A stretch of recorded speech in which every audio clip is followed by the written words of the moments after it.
Of the trying long march, the Red Army makes light. Thousands of rivers and mountains are barriers slight.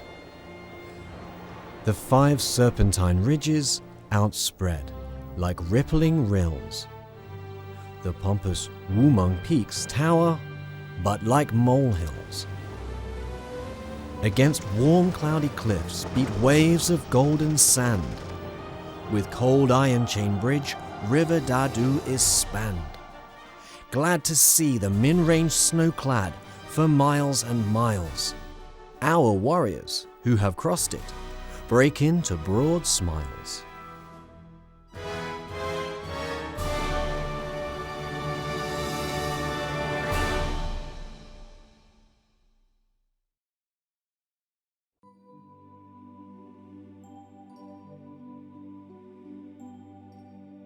June 16th, 2015. President Xi Jinping is visiting the site of the historic Zunyi Conference. Over 80 years before, in January 1935, an enlarged meeting of the CPC's political bureau was held here. As a result of the Zunyi Conference, Mao Zedong was restored to the leadership of the Communist Party of China and the Red Army. Under his guidance, the CPC not only survived the crisis it was facing at the time, it also embarked on a new course that would ultimately lead to national government. Xi Jinping, after touring the site, has some words for the museum's staff. He urges them to do a good job of explaining to visitors just what the party had to endure in its history.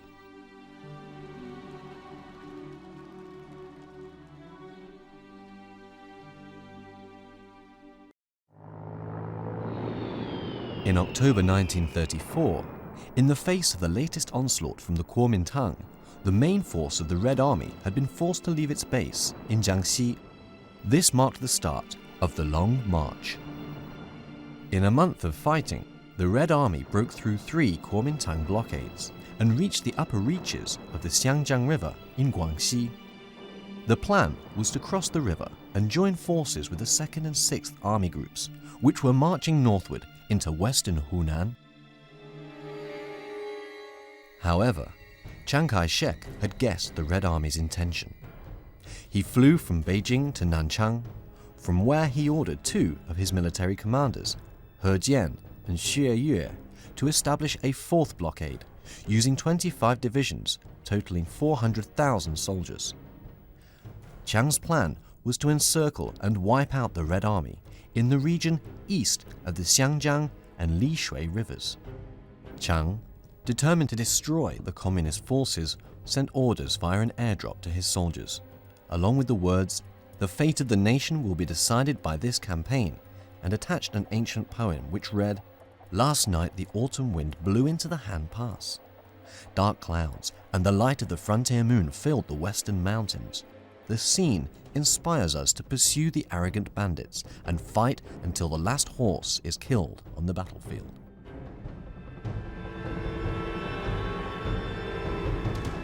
With clouds gathering over the Xiangjiang River, the Red Army prepared to face its most severe test since the start of the Long March. On November the 27th, 1934, the Red Army crossed the Xiangjiang and quickly seized Jiaoshanpu, taking up a defensive position to face the Kuomintang's Hunan Army, approaching from the north. Meanwhile, the 3rd Army Group had taken up a position in Guanghuapu to halt the advance of the Kuomintang's Guangxi Army from the south. Between them, the 1st and 3rd Army Groups were holding a section of the river several dozen kilometers long, where the remainder of the Red Army could cross, but by this time, the military commission column had only got as far as the city of Dawen, 80 kilometers from the Jieshou ferry on the Xiangjiang, and wasn't expected to reach the river until 2 or 3 days later. Then, to the dismay of the waiting soldiers, news arrived that the column had been held up. 我呢是在三军团，我们已经突破4道封锁线了，但是中央纵队跟不上，还离我们大概最少5天路。因此前面我们要等他们5天。这最大的问题就是过湘江。为了等他们过，那怎么办呢？就吃打。我们这个等的部队就吃打。我们这个中国的师呢，师长呢，带了一个团啦，去配合我们一军团的1师、2师，去担任建绥方面阻击。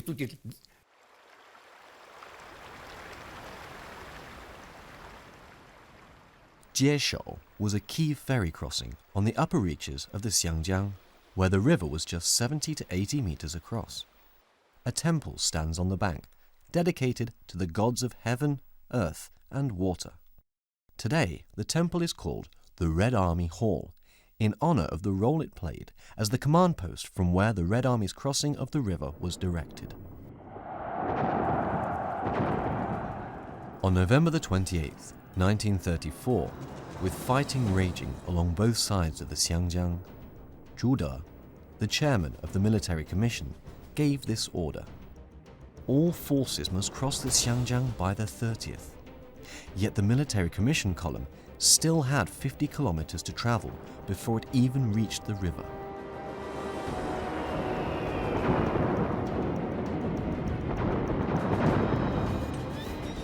非常的激烈，互相机关枪啊、迫击炮啊，都把我们阵地上我所知道的第一天1个小时之内就伤亡了4个团长正。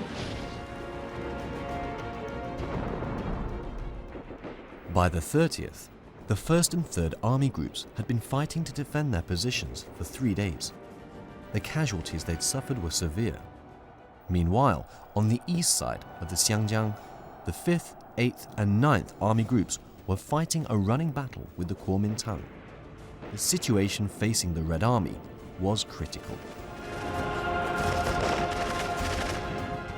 Late that night, Commander-in-Chief Zhu De received a telegram from the 1st Army Group. In it, the commander Lin Biao and political commissar Nie Rongzhen told the commander-in-chief, the military commission must order the troops on the east bank of the Xiangjiang to cross tonight. Although it sounded like his subordinates giving him an order, Zhu De realized that his soldiers could do no more to defend the Xiangjiang River.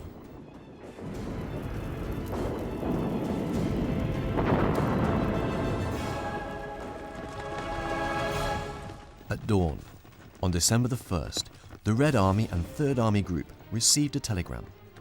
It was from the CPC Central Committee, the Central Military Commission, and the General Political Department of the Red Army. It read, "We will either be victor or be vanquished. The outcome decides everything. Everyone must fight with utmost courage, whatever the sacrifice. Hold high the banner of victory and march into battle." At dawn, the Xiangjiang River was enveloped in fog. Finally, the military commission column had reached the Jieshou ferry. Under heavy bombardment, and wave after wave, they made the crossing. Gunfire and the cries of combat echoed across the river. It was the 5th day of the Xiangjiang campaign, and the bloodiest yet for the Red Army.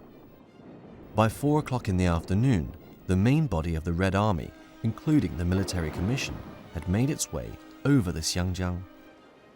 The crossing was protected by the 34th Division of the 5th Army Group and 18 regiments of the 3rd Army Group, which remained in their defensive positions on the river's east bank.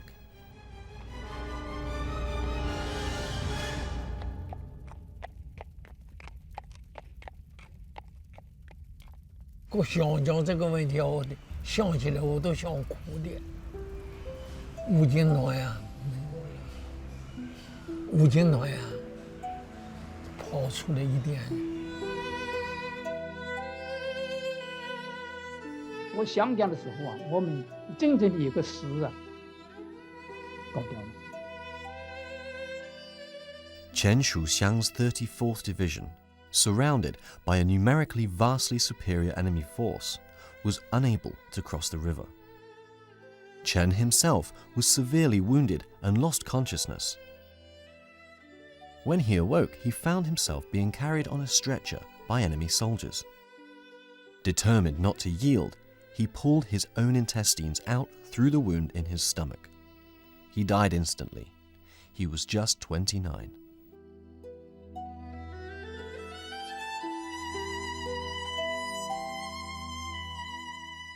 The battle took the lives of virtually every one of the 5,000 members of the Red Army's 34th Division. Only 6 of them would survive to see the founding of New China.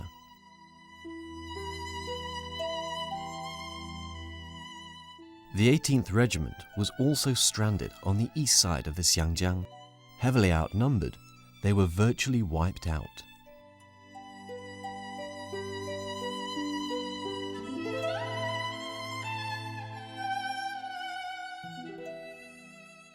The bloody battle on the Xiangjiang continued for 5 days and nights. It lasted longer, was larger in scale, fiercer, and involved heavier losses of Red Army life than any other battle during the Long March. More than 20,000 Red Army soldiers were killed or wounded. These losses, combined with those suffered in breaking through the previous 3 enemy blockades, meant that the main force of the Red Army had been reduced in strength from 86,000 to just 30,000 men and women.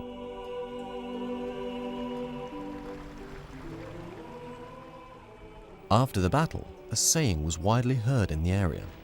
The Xiangjiang will yield no fresh water for 3 years, and no fresh fish for 10 years. As for the Red Army, the terrible losses it had suffered had left the soldiers bewildered. 你既然是一个根据地保持不住，要到另外一个根据地去，你就应该比较轻装嘛。结果呢是把所有的什么，比如说那时候报纸的印刷机啊，印钞票的钞票机，兵工厂的机器，甚至于这个钢铁的收到的东西都带到走。为了掩护这个全军通过，那么这个战斗部队就比较紧张啊，就过得快哦。可这个中央纵队啊，就过得很慢啦、因为什么？他不是为打仗，图也不是为打仗消灭敌人，他是搬家，这个炮脚啊，什么 X 光镜啊，好多办公用具，反正东西都舍不得丢，就是用那骡马和单条轮胎拆腿，走得很慢呐、那么前面部队过来以后呢，他们还差2、3天的路程。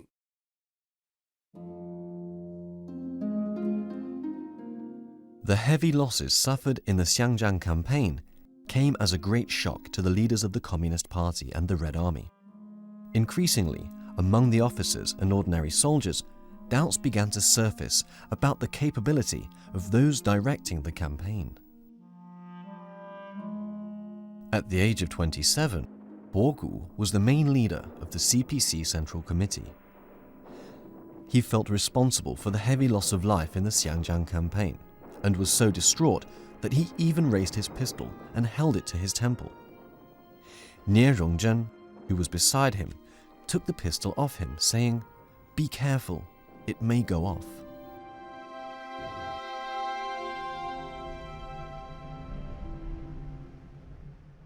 With heavy hearts, the Red Army's soldiers who'd crossed the Xiangjiang headed to the Yuecheng Mountains. On their way, they passed through Laoshanjie, where their column took the form of a giant question mark. It was symbolic of the growing doubts within the Red Army's ranks. Soldiers asked their officers where they were heading, and even regimental and divisional commanders asked themselves the same question. No one could say for certain what the future held for the Red Army.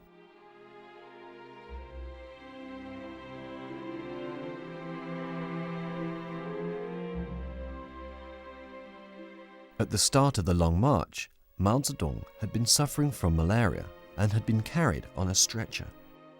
Wang Jiaxiang, wounded in the battle to break out of the Soviet area, was being transported alongside him. It was the custom of Zhang Wentian, a standing member of the CPC Political Bureau, to walk between the two stretchers. The three men would talk frankly about the situation, and they found they shared similar grave concerns about the fate of the Communist Party and the Red Army. 现在为什么不打胜仗？拼消耗，短手投机，这个东西是打不过人家的。敌强我弱，我们小米加步枪怎么能够这个打呢？你走堡垒，你这个东西攻不破嘛，你没有炮啊东西，所以球都没关系。对，所以这样子文天就受影响了，他就看中了力量。他现在要开中央前会，要反对这个立德这个军事路线的时候，没有一批人走会上不行的。王家强就同毛主席提出来说，这样下去不行的，一定要改变指挥。李德和博古他们应该下台。An old building stands at the foot of Mount Luomeng in the town of Xianxi in Tongdao, Hunan Province. This is the Gongcheng Academy, built by people of the Dong ethnic group during the Qing dynasty, and on December 12, 1934, leaders of the CPC Central Committee held an emergency meeting here, known as the Tong Bao Meeting. Mao Zedong announced that an enemy telegram had come into his possession, which revealed Chiang Kai-shek's plans. The Kuomintang had laid 4 blockades along the route the Red Army would take if it continued northward. Mao argued that if they continued the march based on the old plan, they'd be falling into a trap. Instead, he urged the Red Army to turn westward into Guizhou province, where the enemy was weaker. His suggestion was supported by Jiang Wentian and Wang Jiaxiang. However, Otto Braun, the military advisor sent by the Kuomintang, firmly opposed it. He insisted on the original plan of marching north to join up with the 2nd and 6th Army groups in western Hunan. After a fierce argument, the majority agreed to revise the route of the march and head into Guizhou province.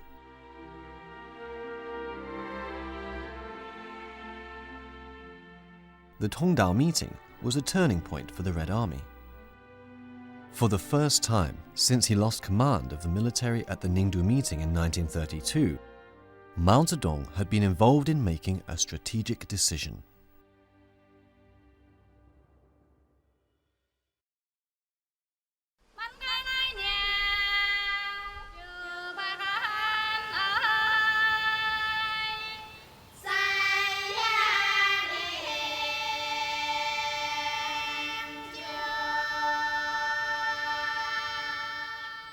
Guizhou, in southwestern China, is home to a large population of ethnic minorities.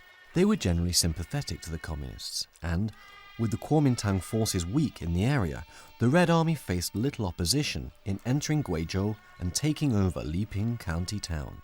四川部队和云南部队战斗力都比较强，最弱的、最好打的是贵州部队。他们这个3省的部队有共同的特点，都是2支枪，一支是步枪，一支是烟枪，抽大烟的烟枪。Liping was a prosperous town, lying where Hunan and Guizhou provinces meet. The old avenue, because of the slope at each end, was popularly known as Warped Street. The beautiful house on Warp Street was the site of a meeting of the CPC Political Bureau on December 18, 1934. At the meeting, Borgu restated his determination to take the Red Army directly northward to western Hunan, where it would join forces with the 2nd and 6th Army groups. However, he was ignoring the fact that the Kuomintang was deployed in strength in western Hunan. In response, Mao Zedong once again called for abandoning the original plan. Instead, he urged the Red Army to march to Zunyi in northern Guizhou and establish a base there. The two men's positions were poles apart, and an intense argument ensued.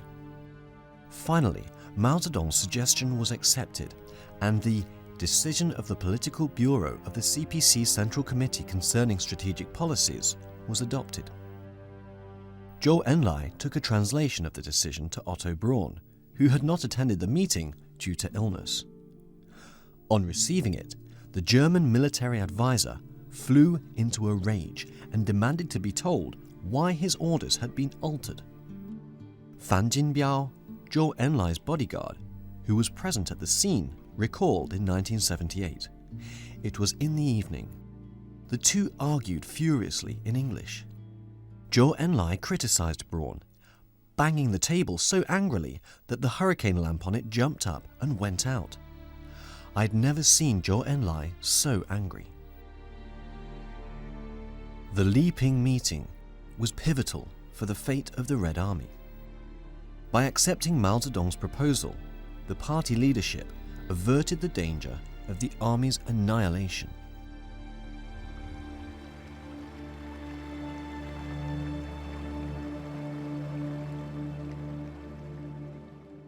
On the last day of 1934, the Red Army reached the south bank of the Jiang River.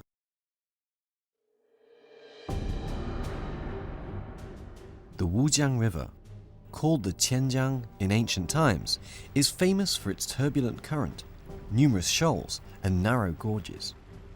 It was a natural barrier. At the sight of it, Otto Braun refused to go any further. The terror he had felt during the bloody fighting at the Xiangjiang River was still fresh in his memory. He feared that the Wujiang would prove to be another Xiangjiang, and the Red Army would risk terrible losses again if it attempted a crossing. As an alternative strategy, he suggested turning back to join up with the 2nd and 6th Army groups. Bogu agreed with him, and so the CPC Political Bureau convened another meeting. The beautiful Tibetan-style house is located in Hochang in Wong'an on the south bank of the Wujiang River. The meeting of the CPC Political Bureau that was held in this house has become known in history as the Hochang Meeting. At the meeting, Bogu's argument was rejected. The decision of the Li-Ping meeting was reiterated, and a document called the Guiding Principles Concerning Actions After Crossing the River adopted. The meeting also agreed a statement to the effect that the military commission must report to the political bureau concerning its strategy and the selection of the time and place of battles. This stipulation removed the power of policymaking and army command from the three-man group that included Otto Braun and Bogu. Braun was also relieved of his military command. The meeting laid the groundwork for Mao Zedong to be reinstated in the leadership of the Red Army at the Zunyi Conference. The crossing of the Wujiang River began on the first day of 1935. Gong Er, who was 26 at the time, was the commander of the Red Army's 4th Regiment. He was ordered to cross the Wujiang with his men at the Jianghe ferry. His memories of the ensuing battle were still fresh several decades later.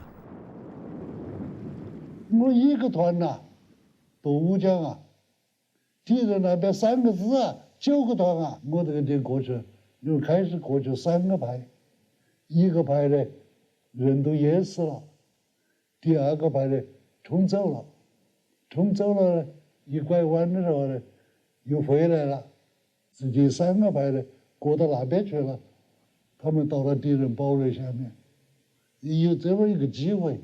他把那个堡垒那个拿下来，我才渡江过去。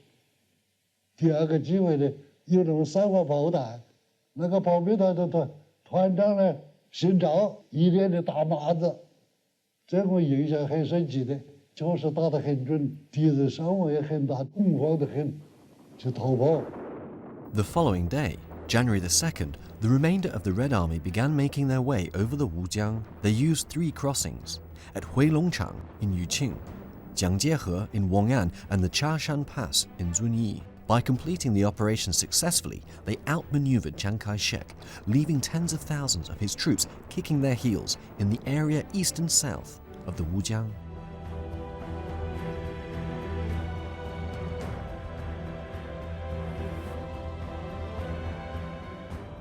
On January 7th, 1935, the Red Army took Zunyi. Immediately, the 1st Army Group was deployed to seize the Loushan Pass and Tongzi to the north. The 3rd Army Group was sent to defend Daobashui to the south and to secure the north bank of the Wujiang and the highway to Guiyang. The 9th Army Group was assigned to the defense of Meitan to the northwest of Zunyi, and the 5th Army Group to guard Zhuchang to the southeast. The Cadres Regiment was entrusted with the defense of Zunyi itself. A priority for the Red Army after entering Zunyi was publicity work. Local warlords had been guilty of brutally exploiting and oppressing the ordinary people of Guizhou. The poor were called dry men, alluding to the fact that they'd been squeezed dry. Huang Zhen, who was head of the Red Army's publicity department, drew a series of pictures of the so-called dry men.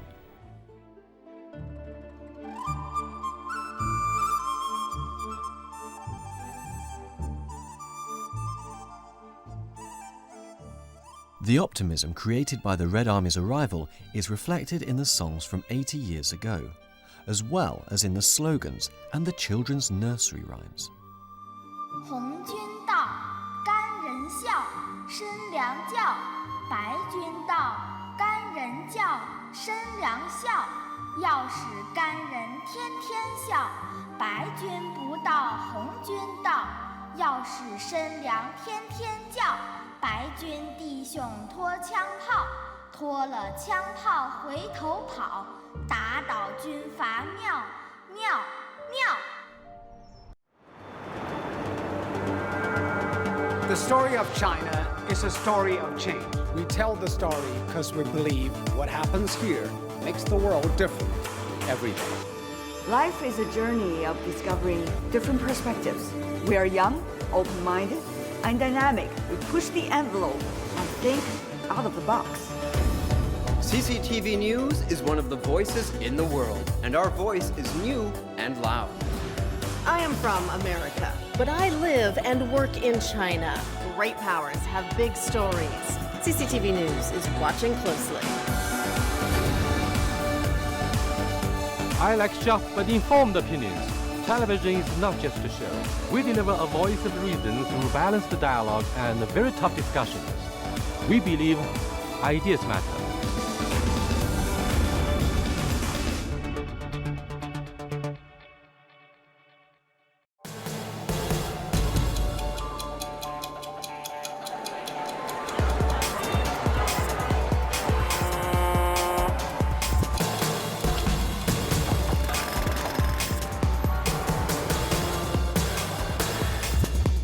One for all, China 24.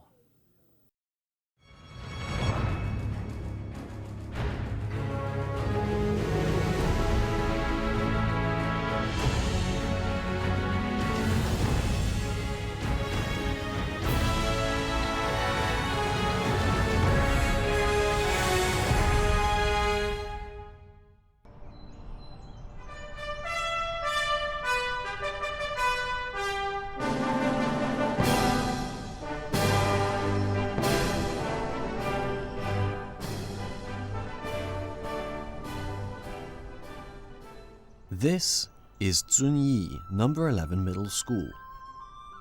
81 years ago, 10,000 people gathered on the school playground to hear speeches by Mao Zedong, Zhu De, and Li Fuchun, who had arrived in Zunyi 3 days before. The communist leaders announced the founding of the Zunyi Revolutionary Committee, the first revolutionary government in Guizhou province. The meeting also heard a passionate speech by a 19-year-old student. Even in her later years, when confined to her sickbed, her memories of that time still ignited a fire within her.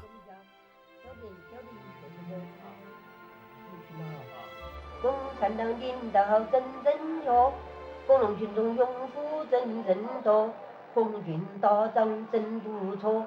粉碎了混乱的无鬼婆，我们真快乐，我们真快乐，我们真快乐。Within 12 days, 4,000 people from the Zunyi area joined the Red Army. A mass revolution had been sparked. The reinforcements of personnel and materials the Red Army received in Zunyi were the most significant since it embarked on the Long March. 宗教的这些类型转化，比较大的城市还是遵义，有了大米饭吃了，有了蔬菜呀、萝卜啊、白菜呀，有附近老百姓给我们部队已经的送解决一些生活上的问题。干革命啊，没有老百姓不行。 The Red Army's arrival had transformed Zunyi. It had become a place of celebration, but the leaders of the CPC Central Committee were subdued. They were preparing for an intense debate that would decide the fate of the Chinese Revolution and the Red Army. In Liping, the political bureau had voted to hold an enlarged meeting at a suitable time to review and discuss the experiences and lessons learned so far from the Long March.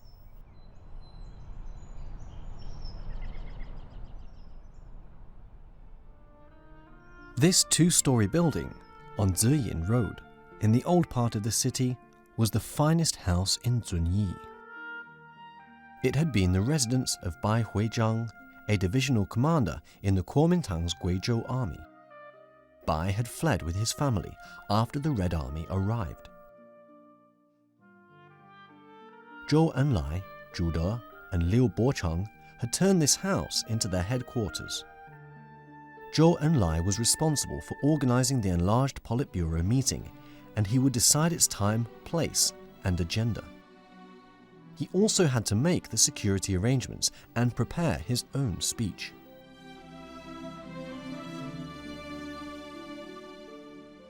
As for Mao Zedong, Wang Jiaxiang, and Zhang Wentian, they were billeted at the residence of Yi Xiaoquan, a brigade commander in the Guizhou army. Wang Jiaxiang, who had been wounded in the stomach, occupied the ground floor, and Mao Zedong and Zhang Wentian the first floor. The three men, who shared similar views on military strategy, decided to make a joint speech, which would be written by Zhang Wentian. Zhou Enlai visited Bogu to inform him that the political bureau wanted him to make a report to the meeting.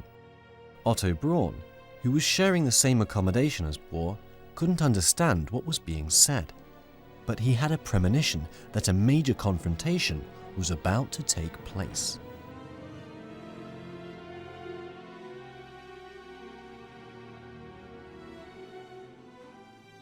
A telegram housed in the Central Archives reads, 卓然, Shaoqi, a meeting of the Political Bureau will be held on the 15th. You should arrive in Zunyi on the 14th, which is tomorrow. The telegram was signed by Zhou Enlai and timed at midnight.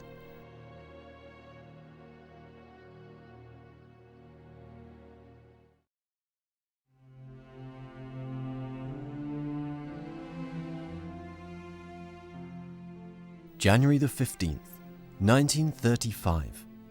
The date has been immortalized in the annals of the Communist Party of China. The Zunyi Conference was attended by members of the CPC Political Bureau, Mao Zedong, Zhang Wentian, Zhou Enlai, Zhu De, Chen Yun, and Bogu, and alternate members Wang Jiaxiang, Liu Shaoqi, Deng Fa, and Kai Feng. Also participating were Red Army Chief of General Staff Liu Bocheng, Acting Director of the General Political Department Li Fuchun, Commander of the 1st Army Group Lin Biao and its Party Secretary Nie Rongzhen, Commander of the 3rd Army Group Peng Dehuai and its Party Secretary Yang Shangkun, Party Secretary of the 5th Army Group Li Zhuoran, and Secretary General of the CPC Central Committee Deng Xiaoping. Kuomintang military advisor Otto Braun and his interpreter Wu Xiuquan attended as non-voting delegates. These men, with an average age of 34, entered the simple meeting room with heavy steps. They knew that a great weight rested on their shoulders.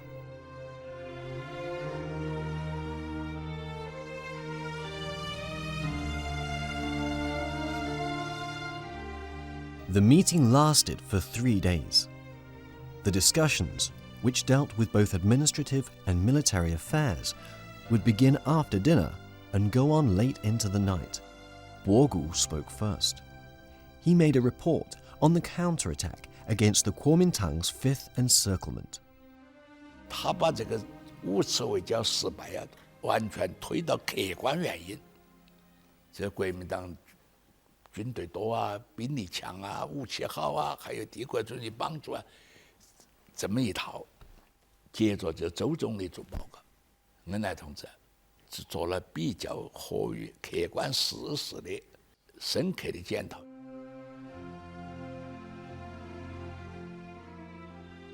Zhou Enlai's report prompted heated discussion. Jiang Wentian was outspoken in his criticism of Bogu and Otto Braun, condemning them for their serious leftist errors in commanding the military. His speech, in which he countered every argument made by Bogu, became known as the Counter Report. Immediately after Jiang Wentian, Mao Zedong spoke. He started by analyzing the 5th encirclement and criticizing Bogu and Otto Braun for their leadership. He summarized their errors as being too adventurous in attack, too conservative in defense, and too panicked in retreat. He then expounded on the strategy and tactics the Red Army should use in the future. Mao's address made a profound impression on the meeting.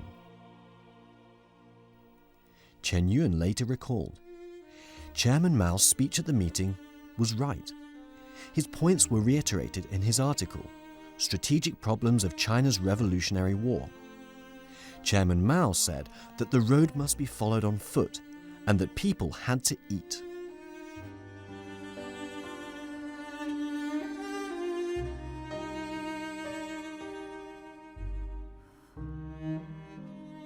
The next speaker was Wang Jiaxiang. He unequivocally backed Mao Zedong's stand. As a former schoolmate of Wang Ming and Bogu in the Soviet Union, and as director of the General Political Department of the Red Army, his support for Mao was particularly significant. Mao would later say, Wang Jiaxiang cast the crucial ballot.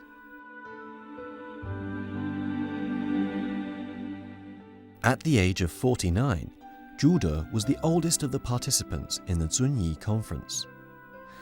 In his capacity as Commander-in-Chief of the Red Army, he criticized Bogu and Otto Braun, stating, "If you continue to lead like this, we will follow you no longer." Zhou Enlai also expressed his support for the criticism of the leftist military error. He strongly recommended that Mao Zedong be appointed to lead the Communist Party and the Red Army.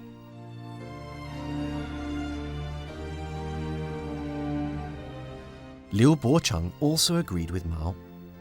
As chief of the General Staff of the Red Army, he knew from personal experience about Otto Braun's leftist military strategy. Later in 1962, he recalled, "Even while the 5th encirclement was ongoing, we'd realized that his tactics were wrong. We complained that, without a sound basis, how could we fight a foreign-style battle?" Chairman Mao said we should fight battles according to the basis we had, but few others dared raise objections. If someone did, he'd be criticized for wavering in the war effort and called an opportunist and counter-revolutionary. That label was really frightening. Otto Braun's actions caused widespread resentment within the Red Army. Nie Rongzhen, political secretary of the 1st Army Group, recalled in 1983, "When I called his leadership blind, Braun would fly into a rage.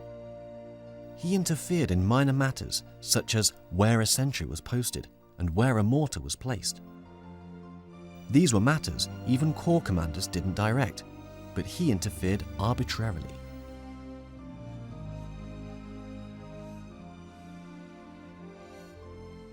但是由于左倾的路线呢，使我们打起仗来，这个牺牲很大。就是撑起腰子往前面走啊，弯腰都不能弯，你在前面走，敌人那个子弹打得去，都在身边了，有个地形呢可以利用，你只要弯一弯腰呢，就可以减少牺牲。但是不懂得弯腰，甚至背后的人呢，就是你只要弯一弯腰，背后的人就骂，你看。这怕死鬼，不懂得这个子弹呢，打到身上要打死人。The Zunyi Conference featured reports and counter-reports, criticism and counter-criticism. Otto Braun and Borgu spoke one after the other. Borgu admitted his mistakes, but refused to accept any criticism.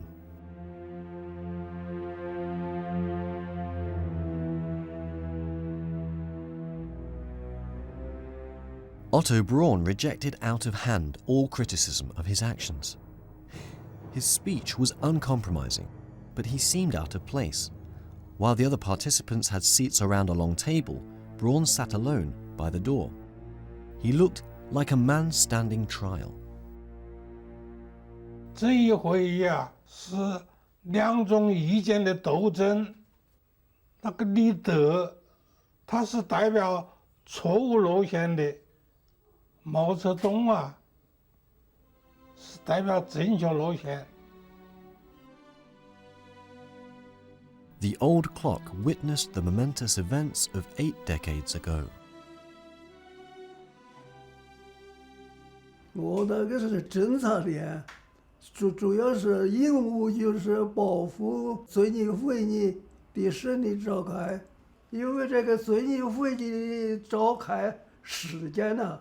主要是晚上，所以我们这个警卫连侦察部队的任务啊，特别注意这个晚间的警戒，防止敌人偷袭。The meeting was conducted in secret, so few written records have survived. And as time has passed, so many details of what took place have been lost to living memory.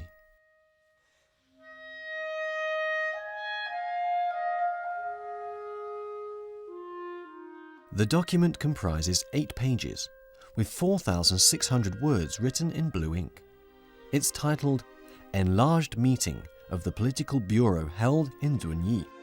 It bears no signature or date. The upper and lower parts are missing, so it's impossible to determine who wrote it.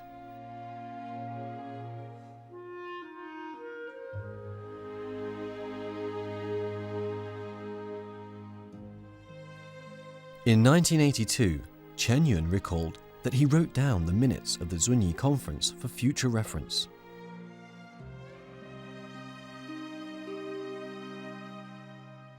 This precious historical document reveals some specific details, most notably concerning the decisions agreed at its conclusion. 1. Comrade Mao Zedong has been elected a member of the Standing Committee. 2.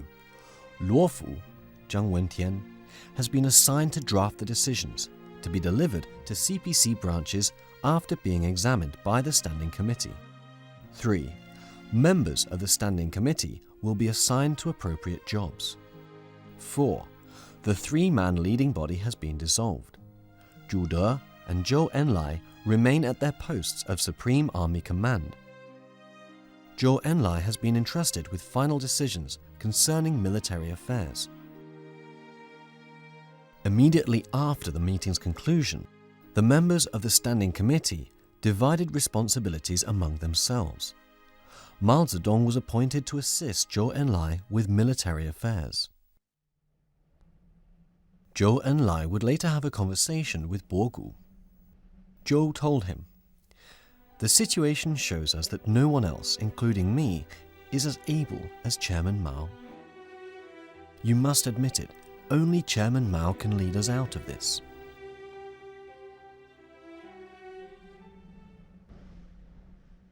With the three-day Zunyi conference over, work began to implement its decisions. In view of the severe threat from the Kuomintang, the Red Army abandoned its plan to establish a base area in northern Guizhou. Instead, the decision was taken to head to Weixin in Yunnan province. From February the 5th to 9th, while on the road to the town of Jiaxi, the Politburo held a series of key discussions. These have become known collectively as the Jiaxi Meeting. The most important outcome of these discussions was that Jiang Wentian replaced Bogu in his leadership position on the CPC Central Committee.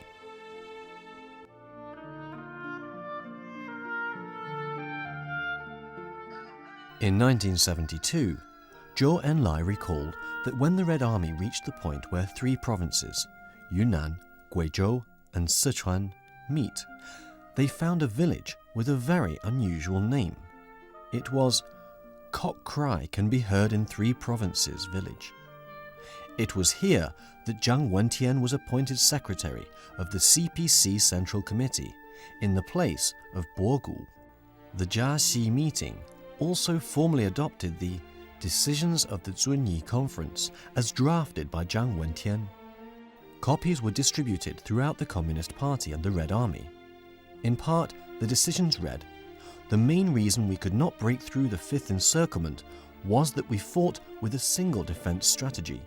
We must rectify the mistakes made by the former military leaders and improve the way the military commission is led." Through the political bureau meetings held in Tongdao, Liping, Hochang, and Zunyi, the collective leadership, with Mao Zedong at the heart of the Communist Party and Red Army, gradually took shape. The CPC Central Committee formally established a new three-man command team composed of Mao Zedong, Zhou Enlai, and Wang Jiaxiang. This was the most powerful body in the Communist Party and the Red Army. Mao Zedong's leading position in the Communist Party and the Red Army had been consolidated.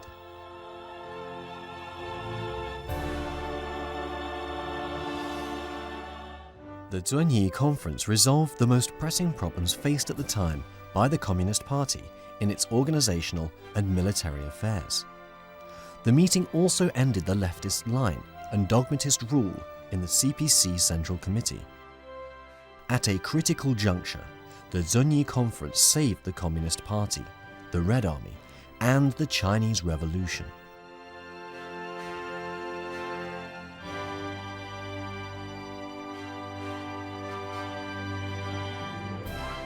The CPC emerged from the Zunyi Conference as a more mature political party, capable of resolving major issues by itself.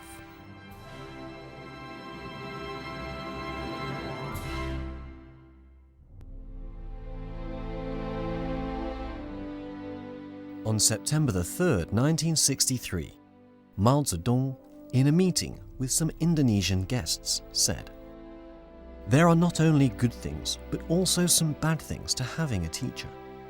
One can read, write, and consider problems by himself without a teacher.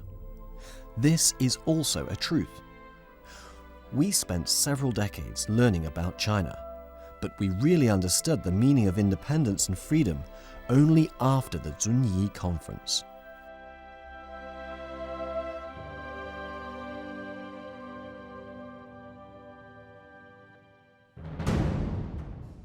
But still, the threat from the enemy remained severe. To the north lay a Kuomintang army numbering more than 400,000 deployed by Chiang Kai-shek to encircle the Red Army. With only 30,000 men, how would the Red Army break through this latest encirclement?